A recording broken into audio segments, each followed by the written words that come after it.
Okay, welcome to the deep dive. Today, we are strapping in for what is maybe the most philosophically dark deep dive we have ever taken in. I think you might be right. We're going to be dissecting a singular skill, an ability so exclusive, frankly, so shocking, that its mere introduction it instantly told you everything you needed to know. Right. It identified the wizard who wielded it as having reached a plateau of dark power that was, well, previously unimaginable. We are, of course, talking about true, unassisted, unsupported flight. And it's a concept that gets so muddled by the movie adaptations, Yeah. But if you go back to the source material, the moment that ability is unveiled it's genuinely striking. It's not just a transportation upgrade. Not at all. It's a terrifying character statement that forces every other powerful wizard in this story to completely reassess the rules of their own universe. Okay, so let's unpack that. We're focusing specifically on the first major appearance of this, which happens during the Battle of the Seven Potters. And you have to remember, this wasn't just a skirmish. This was a high-stakes, maximum security operation. Oh, absolutely. Executed by a tactical unit of some of the most highly experienced wizards alive. Yeah. You're talking about the Order of the Phoenix, top Aurors, people with deep intelligence backgrounds. And yet they are completely caught off guard. Immediately. Yeah. The shock factor is, it's profound. I mean, they had prepared for every scenario you can think of. Ambush, counter jinxes, mass apparition. Even the unforgivable curses. They were ready for all of that. What they did not account for, what they seemingly believed to be physically impossible, was their enemy just deciding to lift himself into the air. With no visible means of support. None. And it's right after Mad-Eye Moody, probably the greatest horror and paranoid strategist in history, has just been killed. And in the chaos right after, in the debriefing, the single most repeated observation, the one thing that broke their entire tactical plan and just shattered their morale, was that simple, terrified line. Voldemort, he can fly. He can fly. That phrasing is so crucial. It wasn't Voldemort arrived on some new experimental broomstick. Or he's got a new flying machine. Exactly. It was just pure, raw, unassisted flight. It's as if the laws of magical gravity had simply been repealed for him and him alone. And that shock, it suggests this was something they all believed was impossible for any living. And that, right there, is the core mystery we're trying to solve today. This ability seems to float, and yeah, pun intended. I was going to say. It seems to float entirely outside the usual magical rules that govern travel. So we need to go deep into the sources you provided to understand not just the magical mechanism, the how, but maybe more importantly, the psychological and philosophical cost required to achieve it. The why. Because the sources are crystal clear on one thing. Only two. Only two characters in the entire series ever achieved this true unsupported flight. Lord Voldemort and Sever. So our mission is to understand why this power is so strictly unique, why it was even developed, and what it truly says about the wizards who master it. It's a deep dive into the hidden, dark philosophy of magical flight. So let's start right there with the exclusivity, because this detail gets misunderstood all the time by casual observers. All the time. We really need to set the scene of the Battle of the Seven Potters again. Harry has just left the Dursleys for what he truly hopes is the last. And he's using the protective effect of that departure to, mask the whole operation. The operation itself was, it was a masterpiece of misdirection, wasn't it? Designed by Moody himself. Oh, totally. Polyjuice potion, decoys everywhere to spread the risk and confuse the enemy. They expected a chaotic ground battle, maybe some mid-air broom chases. Coordinated apparition attack. Right. Standard high-level combat. Yeah. But all of their meticulous planning, which was rooted in decades of horror experience, it just fell apart the moment Voldemort appeared, hovering above them. And we have to really emphasize the sheer caliber of the people involved here. We really do. You're talking about Kingsley Shacklebolt, who later becomes Minister for Magic, a brilliant tactician. You've got Arthur Weasley, someone who's deeply embedded in the Ministry's regulatory structure. He knows the rules. Hagrid, who knows magical creatures and the Forbidden Forest better than anyone. They are stacked with incredible wizards and just this deep institutional memory. And yet this ability was completely outside their frame of reference. That shared fundamental surprise is the critical narrative signal, isn't it? It is. If this was just a skill you could get through immense power, like casting a really powerful shield charm or a complex transfiguration, the reaction might have been respect or fear. But not shock. Not abject shock at the impossibility of the act itself. The shock tells you this was a magic that broke one of the most basic physical rules that wizards operate on. If you want to fly high or fast, You need an aid, a broom, a creature, something. And of course, the consequences were immediate tragic. Mad-Eye Moody, the very architect of their defense, pays the ultimate price because they couldn't anticipate a threat that moved with that kind of singular speed and untethered focus. It immediately raised the stake. The sources make it so clear that this magic wasn't just powerful, it was dark. Right, if every powerful wizard could do this, if Dumbledore could do it. The reaction would have been totally different. But the fact that it was exclusive and that it was debuted by the single most powerful dark wizard, that anchors it firmly in a philosophical darkness. Okay, now we have to tackle the necessary clarification for you, the listener, because the cinematic interpretation of this power has, well, frankly, it's muddied the waters a lot. A lot. Yeah. It is absolutely vital that we address this book versus movie discrepancy head on. Because many of you are probably picturing the films where you see Death Eaters, sometimes dozens of them, streaking across the sky. Yeah, with those cool dark smoke trails. The films visually imply that widespread unsupported flight is just, standard travel for the dark side. And sometimes even the Order members look like they're flying unassisted, just in lighter colored smoke. And that interpretation dramatically dilutes the significance of the power. It makes it feel less like a groundbreaking magical feat and more like a special effect. Right. If every Death Eater can do it, then it's just the wizard equivalent of getting a driver. Exactly. But the sources confirm the canon of the books is rigorous and absolute on. In the original text, there are only ever 2 characters that can fly without any magical aid, vehicle, or beast. No broomstick. No borrowed Ford Anglia. No Thestral, no Portkey. Just Voldemort. And Snape. So if the Death Eaters in the movies look like they're flying, what are the canonical possibilities the films are visually translating but incorrect? That is a great question, and it really lets us get it. The sources suggest a few options for that effect. The most likely candidate, highly localized. So like apparating tiny distances over and over again really fast. Exactly. Creating the illusion of smooth, continuous movement, sort of like a stop-motion animation. You need a known destination and a clear mind, so it would be incredible. Immense concentration and effort. Or maybe they're using basic levitation spells and just constantly kicking off the air. But that is fundamentally different from the smooth, effortless, singular flight that Voldemort demonstrates. Which clearly operates on a different, higher-order magical principle. Yes, and this book-only rule, Voldemort and Snape alone, is what makes the power truly unique. It transforms it from a useful skill into a character. It's not a travel hack. It's an unnecessary, exemplary power. And it serves a profound narrative function.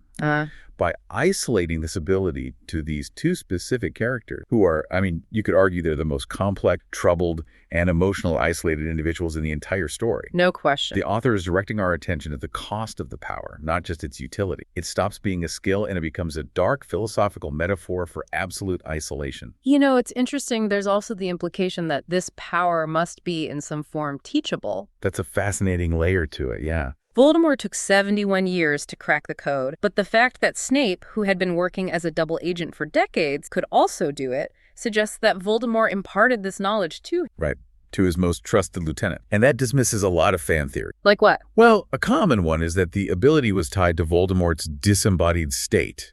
Some residual magic from the rebounded killing curse in Godric's Hollow. But he couldn't have taught that to Snape. Exactly. Since Snape can do it, we have to conclude it resides in a shared, extremely rare, and difficult magical discipline that both of them had mastered. Which means the key to understanding this power isn't in their magical cores. It's in their shared psychological profile. And that brings us to the more interesting and I think more central question of this deep dive. Why? Why would you develop a skill so rare and so difficult when there are so many easier options available? Right. Let's address the fundamental efficiency problem here, because this is where the popular assumption that flight equals power really breaks. It really does. If your goal is just rapid, efficient travel, unsupported flight is arguably the least effective way to get around in the wizard. Absolutely. Think about the option. Apparition is instantaneous. Point-to-point travel, no artifacts needed. Floo powder gives you quick, safe travel between connected net. Port keys are great for long-distance, one-time journey. Broomsticks offer incredible speed and maneuverability. Even a Thestral provides biological, relatively untraceable transport. And yet, Voldemort spent the equivalent of a human lifetime, 71 years, the sources say, to crack the code for a travel method that is demonstrably slower and less convenient than apparition. And definitely slower than a top-of-the-line broom. If his goal was efficiency, he failed spectacularly. Which immediately signals that the goal isn't efficiency, it's existential independence. It takes us directly into Voldemort's core psychological flaw, which he himself views as his greatest strength, his pathological and absolute need for autonomy. This isn't about transportation. It's about eradicating every possible vulnerability, no matter how. And the sources draw a brilliant parallel here, connecting unsupported flight directly to Dumbledore's explanation for why Voldemort preferred Horcrux over the Philosopher's Stone. That analogy is the key. It's the metaphorical blueprint for understanding all of Voldemort's major decisions. So remind us, Dumbledore explains the limitations of the elixir. Perfectly. It grants immortality, yes, but to maintain that immortality, you have to consume it regularly for eternity. The moment you stop drinking it, or the supply runs out, or someone manages to contaminate or steal the stone, you're mortal again. The core issue is, once again, dependence. Right. Dumbledore says, Voldemort likes to operate alone. I believe that he would have found the thought of being dependent, even on the elixir, intolerable. Intolerable. Dependence isn't just an inconvenience for him. It's a vulnerability. It's a weakness that links him back to the mortal, fragile state he despises so much. But hold on a second. If his quest is for such fierce, absolute independence, why create Horcrux? Many of them are physical objects. A locket, a ring, a cup. In Nagini. And Nagini, right? An external living entity as his final Horcrux. Isn't that still a form of dependence on something outside himself? That's an incredibly important distinction to make, and it forces us to refine what autonomy really means to Voldemort. Okay. He isn't averse to using external things. He's averse to relying on anything that is capable of independent thought, capable of demanding something in return, or capable of existing on his level. So objects are fine because they're just tools. And Nagini is fine because, despite being alive, she's magically subordinate to him. They're extensions of his power, not dependent. The Horcruxes are passive containers for his soul frag. They don't need daily maintenance like the elixir. And Nagini is described as almost an extension of himself, like a pet or a weapon. Not an equal, but a broomstick. That's an artifact that needs to be stored, repaired, and can be intercepted. A portkey needs another wizard to set it up. Unsupported flight bypasses all of those potential points of failure. All of it. Introduced by others or by outside circumstances. So unsupported flight becomes the ultimate psychological flex, as you put. It's a pure demonstration of self-sufficiency achieved through self-will alone. It cannot run out of fuel, cannot be contaminated, it can't be confiscated. He never has to ask anyone for help to get across the sky. It is an extreme and, as we said, practically unnecessary manifestation of his total rejection of dependence. It is a power he built from the ground up, internalizing the mechanism of flight so deeply that it became part of his very being. And the Battle of the Seven Potters is just the perfect theatrical stage for this philosophy to play out. It sets up the thematic opposition between Voldemort and Harry in the starkest possible terms. Oh, absolutely. Look at their positions in that moment. Voldemort debuts his shiny new solo power, reliant on nobody but his own twisted will. And he insists on going after Harry himself. He doesn't trust any death job. He is isolated, singular, and autonomous, literally floating above the world of connection. And Harry, he is the complete he's riding in the sidecar of a motorbike. A physical artifact.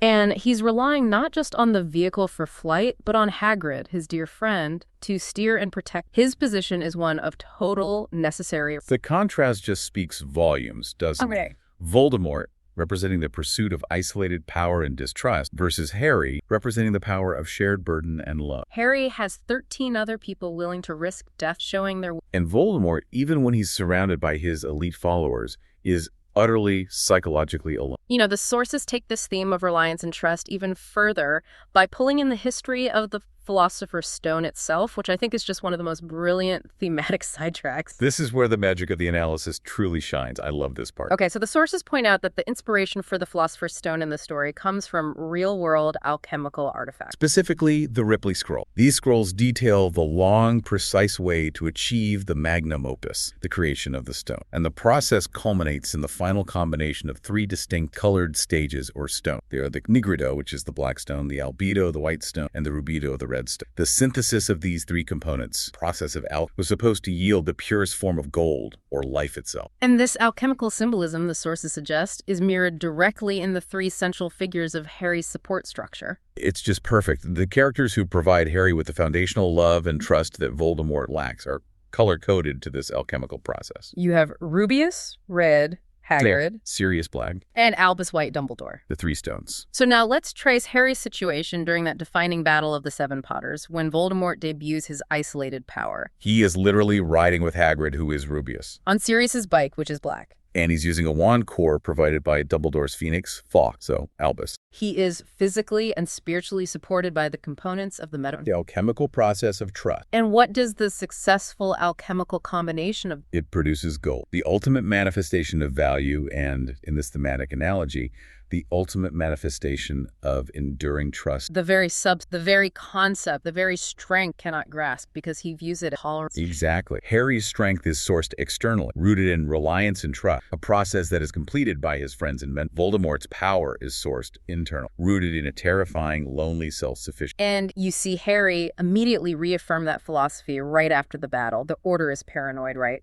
They're riddled with distrust and suspicion because one of them must have been. And Harry instantly shuts that down. He says, "We've got to trust each other. I trust all of you. I don't think anyone in this room would ever." His first reaction is to reinforce connection. Voldemort's first reaction in the battle was to debut a power that ensured he never needed to rely on anyone ever again. The philosophy behind the skill, the need for total isolation, is fundamentally more important. It almost redefined the concept of magic in this world, doesn't it? It tells us that what we often perceive as the height of magical power, this ability to fly freely, is actually an indicator of profound emotional deficiency. A magical byproduct of a broken heart. It's not just a skill, it's a symptom. And this deep dive really moves us past thinking of flight as just cool and redirects us to seeing it as the ultimate expression of the Dark Lord's loneliness. So if the why is this pathological need for autonomy and the rejection of dependence, we have to move to the how. What is the specific magical mechanism, the mental that facilitates this level of emotional detachment and result? To find the mechanism, we first have to contrast the learning curve for flight. It tells us immediately that unsupported flight is not about natural, raw, magical talent, which Harry has in spades. Oh, for sure.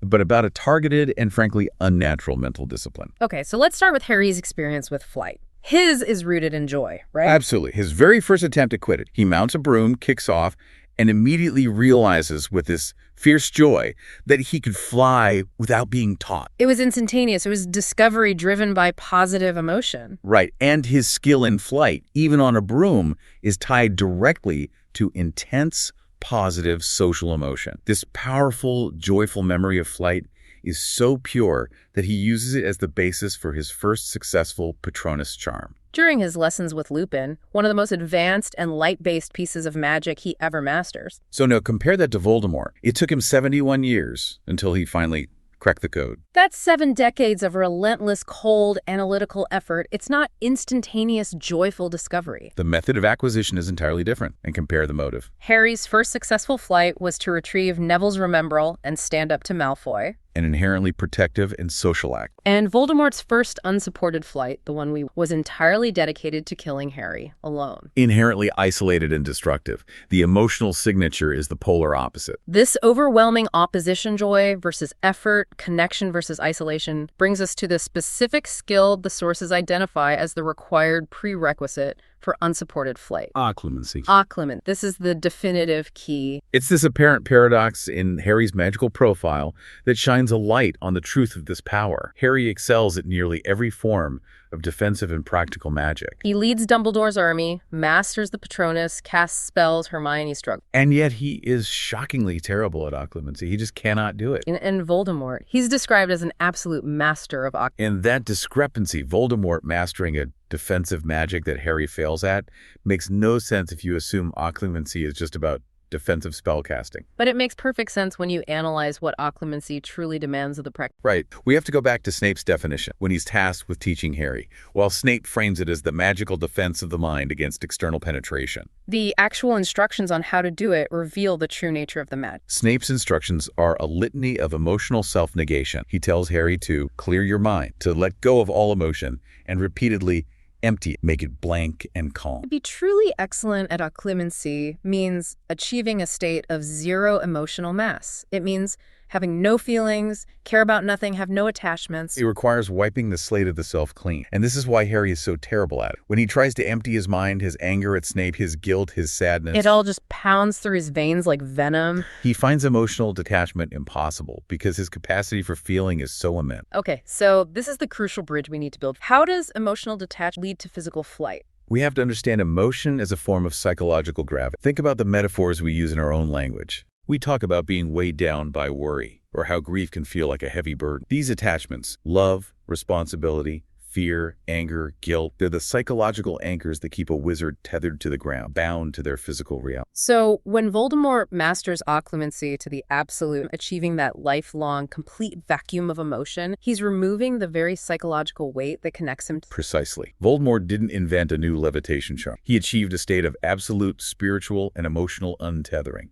He learned to let go of everything that grounded him, literally and metaphorically. The ability to fly is the physical manifestation of his emotional void. And the 71 years it took reflects the difficulty of maintaining that absolute lifelong vacuum of connection. Which also beautifully explains Snape. He is famously the most successful practitioner of Occlumency. He maintains a perfect lifelong emotional shield against the greatest Legilimens who ever lived. He manages to hide his deepest, most profound emotional attachment, his love for Lily, for decades. Snape's expertise is in supreme emotional compartmentalization. He is literally the only person besides Voldemort capable of maintaining the rigorous, constant mental state required to achieve that physical untethering. He lives a life of profound psychological isolation, regardless of his ultimate allegiance. Which makes him the perfect and only candidate to be trusted with Voldemort's secret of flight. He is equally isolated and therefore equally unburdened. So the power is only accessible to those who are capable of shutting down the most defining character of humanity, the ability to feel and connect. Which is Harry's greatest source of power. It's what enables his successful Patronus and his defensive stealth. For him,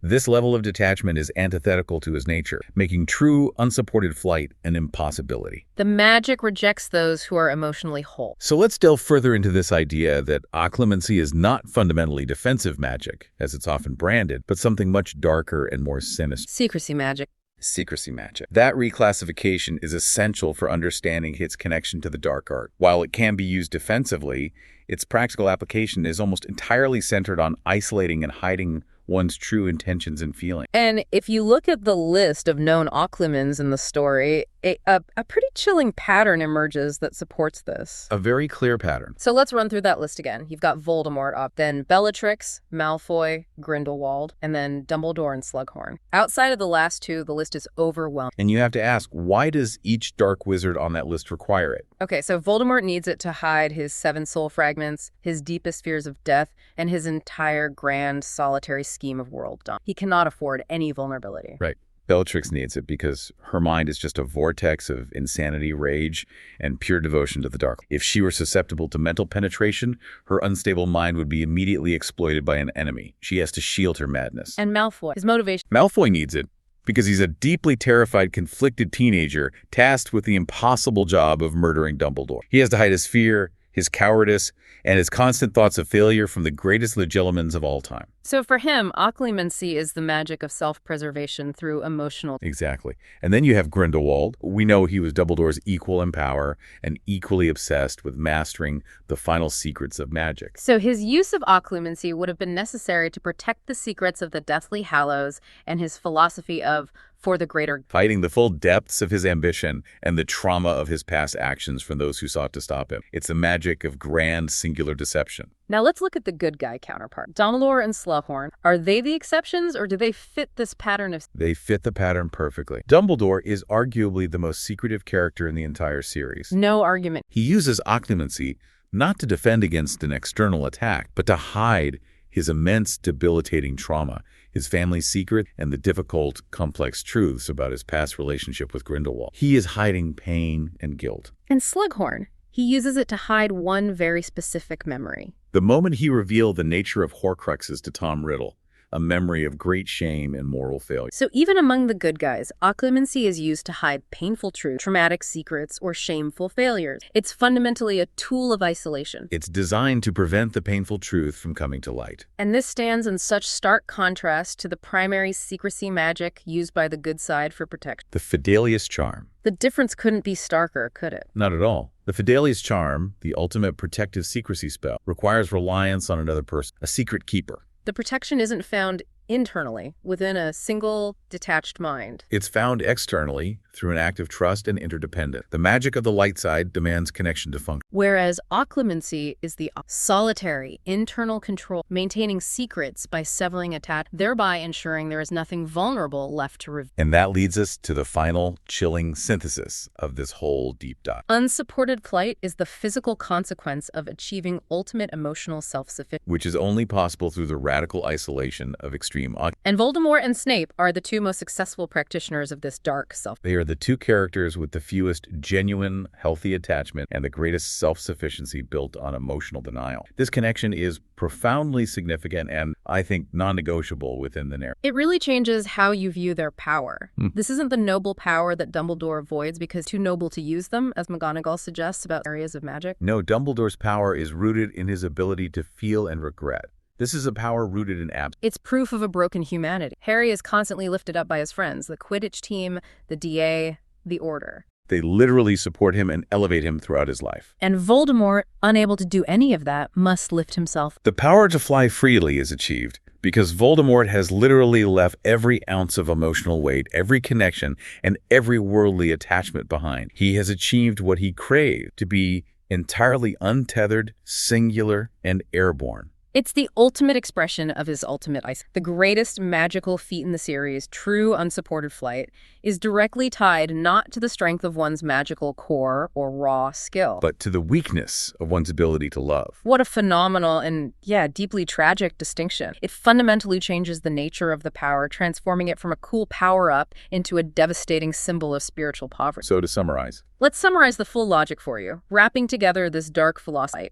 We started by confirming the canonical unique. Right. Only Voldemort and Snape can fly without aid, a fact that terrified the most experienced wizards of the Order. The why is rooted in Voldemort's pathological need for absolute autonomy, viewing reliance on any person or artifact, even the elixir of life, as an intolerable vulnerability. Unsupported flight is the ultimate, if practically inefficient, demonstration of self-sufficiency. This isolation is thematically contrasted with Harry, whose power is derived from trust and connection. Symbolized by that alchemical philosopher's stone analogy during the Battle of the Seven Potters. And the how lies in the rigorous application of extreme by achieving a mind that is truly blank, calm, and empty of all emotion and attachment. The user severs the psychological gravity that binds them to the world. Harry fails at this because his emotions, his capacity to love and connect, are too strong. While Voldemort and Snape succeed because they are masters of secrecy and emotional detachment. Unsupported flight, therefore, is not a testament to magical genius or overwhelming power, but a haunting symbol of ultimate loneliness, a power built upon an emotional void. And that leaves us with a provocative final thought for you to consider as you reflect on this dark magic. If the greatest feat of pure, high-level magic in the series, unsupported flight, is directly tied not to the strength of one's magic, but to the weakness of one's heart, was this ability a sign of Voldemort's triumph in strength? Or was it the single most tragic visible evidence of his profound, irreparable inability to truly belong to the world? It's a very high price to pay just to fly. Especially when he could just apparate in Food for thought indeed. Thank you for joining us on this deep dive.